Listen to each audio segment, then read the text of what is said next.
En tout cas, du côté des États-Unis, la Maison-Blanche dénonce un crime horrible, je cite, et une tragédie. Sonia Dridi, notre correspondante, est avec nous en direct de Washington. Les États-Unis, jamais loin lorsqu'il s'agit du sort d'Haïti, comme on le rappelait à l'époque de Jean-Bertrand Aristide ou ensuite avec René Préval. On scrute les événements, on l'imagine, avec beaucoup d'intérêt et d'inquiétude, Sonia.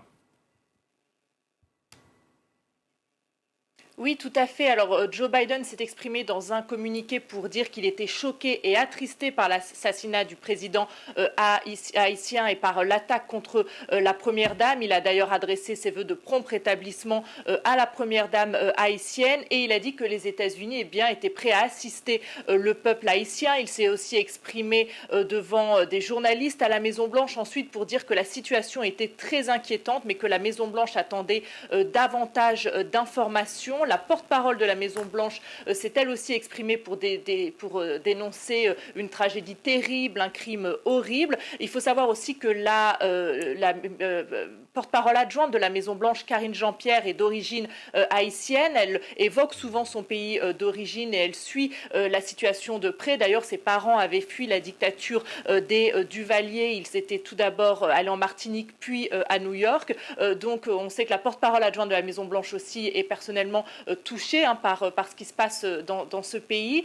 Beaucoup d'élus aussi ont réagi au Congrès. D'ailleurs, il y a un caucus en soutien à Haïti au Congrès et les élus qui en font partie ont dit qu'il était temps de mettre en place des actions décisives pour ramener la stabilité politique à Haïti sans élaborer quelles seraient ces actions. L'ambassade américaine à Haïti a fermé ce mercredi, citant des raisons sécuritaires. Alors, je vous rappelle que les États-Unis avaient apporté leur soutien au président haïtien en début d'année, alors qu'il était largement contesté dans le pays, accusé de vouloir prolonger illégalement son mandat.